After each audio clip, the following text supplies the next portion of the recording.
વાત કરવાની છે તાપમાનની।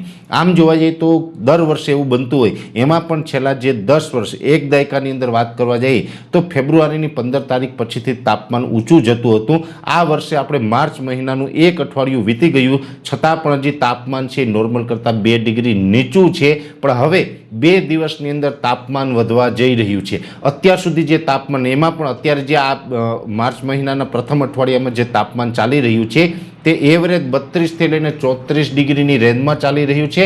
આઇસોલેટેડ વિસ્તારની અંદર 35 ડિગ્રી તાપમાન નોંધાયું હતું। પણ હવે 2 દિવસ બાદ એટલે કે 9 માર્ચ 2026થી તાપમાન ખૂબ વધવા જઈ રહ્યું છે। એવરેજ 4 ડિગ્રી સુધી તાપમાન છે વધી શકે અને લગભગ રાજ્યના મોટા ભાગના વિસ્તારોની અંદર તાપમાન છે 35 ડિગ્રીને પાર કરે તેવી શક્યતાઓ છે। એટલે હવે 9 તારીખથી લઈને 13 તારીખ સુધીનું સેશન હશે, એમાં પ્રથમ હીટ સ્ટ્રોક જેવી સ્થિતિ પણ આપણે જોવા મળી શકે છે।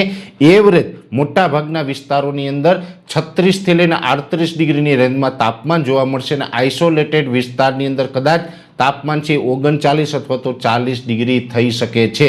એટલે જે આ 9 થી 13 માર્ચનો જે સમયગાળો છે એમાં પ્રથમ તાપમાનનો એક હીટનો રાઉન્ડ છે આવી રહ્યો છે। જોકે આને આપણે હીટવેવનો રાઉન્ડ ન કહી શકાય, પણ હીટનો ચોક્કસ રાઉન્ડ કહી શકાય। તાપમાન ફરીથી એક વખત ઊંચું જવાનું છે અને આ તાપમાન છે એ પ્રથમ વખત એટલે કે વર્ષ 2026ના શિયાળાની અંદર પ્રથમ વખત આ તાપમાન ઊંચું જાય તેવી શક્યતાઓ છે। અત્યાર સુધી તાપમાન તો ઊંચું જોવા મળ્યું હતું પણ 36 ડિગ્રીને પાર નહોતું થયું, એ હવે આપણે 36 ડિગ્રીને પાર થવા જઈ રહ્યું છે અને મોટા ભાગના વિસ્તારોની અંદર તાપમાન 38 ડિગ્રીના આંબી જાય તેવી શક્યતાઓ છે અને આઇસોલેટેડ વિસ્તારમાં 39-40 ડિગ્રી। એટલે એટલું કહી શકાય કે ઉનાળાની શરૂઆત હવે 9 તારીખથી થવા જઈ રહી છે। અને આમ પણ આપણે ઘણા સમયથી લાંબા ગાળાના અનુમાનમાં જણાવ્યું હતું કે શિયાળુ પવન અને શિયાળુ ઋતુ છે આપણે 8 માર્ચ સુધી તો જોવા મળશે જ, પછીથી આપણે ઉનાળાની શરૂઆત થશે।